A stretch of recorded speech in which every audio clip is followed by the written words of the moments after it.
Welcome back to another episode of Let's Build Twitter. We are in episode 67, and in this episode, we start out by editing the main class of our application to include a command line runner which inserts a default user every time the application starts up. This is because we don't want to go through every step of the registration process to test out the API anymore. Then we circle back to the user model to add in some new properties such as bio, nickname, profile, and banner picture, and finally set up some relationships between the user model classes to signify users following one another. That way we can keep track of all that good stuff. As always, I'm Ethan, an unknown coder. Let's hop straight into the development. Now we are ready to go ahead and update the user model to actually accept profile pictures and some other things. But first, I want to keep my database on create for now because we are still making a bunch of changes. So instead, what I'm going to do is I'm going to go ahead and uncomment out this information here, and I'm actually going to set up this command line runner once again. So we need a role repo, we need a user repo, and we also need a password encoder. Password encoder. This will save us a bunch of time in these episodes, and go ahead and import the password encoder. So the first thing we do need to go ahead and do is we do need to upload our role user. And it'd probably be a good idea to upload the other role, which is admin, but it's fine. We're going to go ahead and say set of roles, and we'll say roles. Whoops. Maybe we'll say roles is equal to a new hash set, like so. And then we'll go ahead and say, okay, that's good. And we'll need to import role, like so. And then we're going to go ahead and say roles.add, and we're going to go ahead and add this. So we'll say role r is equal to a new role, and like that. So we save the role to the repository whenever we start up, and then we also went ahead and added it to our list. Then we're going to go ahead and make an application user u is equal to a new application user, like so. And we're going to set a few things. So we're going to say u.setAuthorities, and that's going to be our roles. We're going to say u.set, and we're going to set the first name, and I'm just going to set this to unknown coder. So we'll say first name is unknown, and we'll say u.set last name, and this will be coder. We'll say u.set, and we'll say email, and again we'll say unknown coder at mail.com. We don't need to prove that the email sending works, we already know it works. u.set username, and this will be, we'll just say unknown coder. We'll say u.set password, and this is going to be encoder.encode, and we're just going to pass in the string password. And then finally, we have to set it to enabled, u.set enabled to true. Otherwise, we won't be able to access the account. And then u.set repo, or oops, not u.set repo, user repo.save. Ooh, I called it, we need to change system user service to user repository. We're going to save it straight to the user repository because it's quicker that way. Okay, user repository.save, and go ahead and save that u. So now if we don't exist in the database, we'll go ahead and just generate it. And this is because inside of our application.properties, if we go into source main resources, application properties, we have it on create, and this is essentially deleting everything out of the database, and it's fine. I want it like this because whenever we're changing a bunch of things, it just helps out. So for the time being, we will go ahead and just auto generate this user. Then I don't have to go through all the hoops like in here. I don't have to register, I don't have to update, I don't have to update the email, I don't have to verify the email, I don't have to update the password. I can literally just go log in, update these, and that's all good to go. Cool. So now we can go ahead and start working on the application user model. So we need to add a couple of things in here. So let's go ahead and hop into the model application user. So now near the bottom by authorities, actually, let's put it above authorities because authorities is kind of like where our security related stuff goes. So we'll leave all the security related stuff near the bottom. So we want a private string bio. So this is going to be like whatever their bio is, and we're going to have a private string nickname.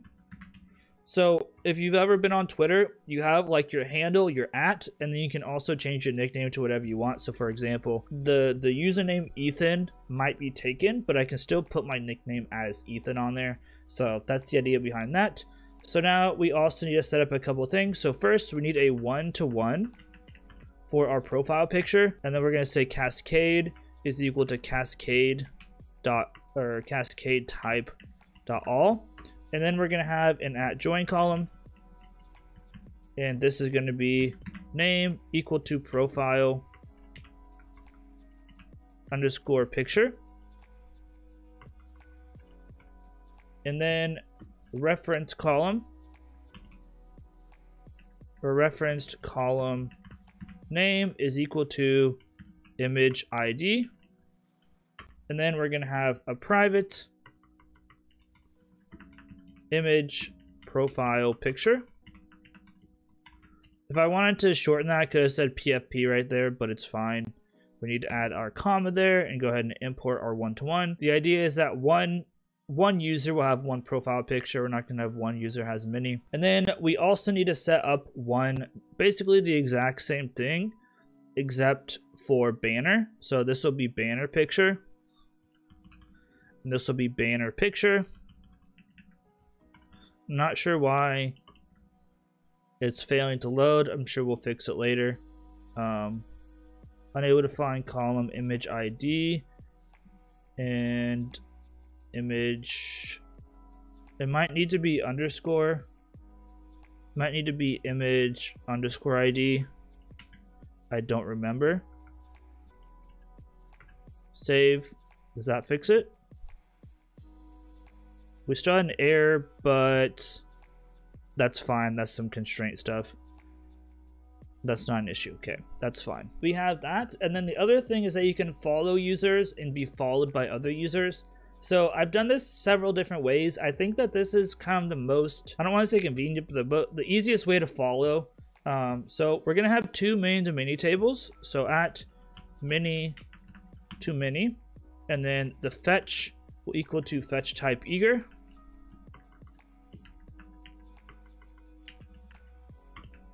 And then we're going to have @join table, and then inside of our join table, we are going to have, first off, the name is going to be following. So this is going to be where we have our following at. Our join columns is going to equal to @join column, and then the name is equal to user ID. Realistically, you probably don't need both of these, but it is what it is. Inverse join columns is equal to @join column. If I could type name equal to, and this will be following underscore ID. And then what we could do is go ahead and import everything. But first, I'm just going to go ahead and say @JSON_ignore. If we don't JSON ignore this, we're going to have a circular dependency, and we'll have a private set of application users. We'll call this following.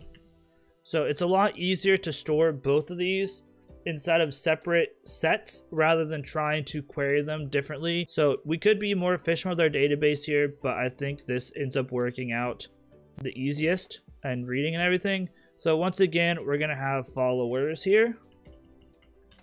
And then instead of follower, we're going to have follower ID. And the name of this table will be followers.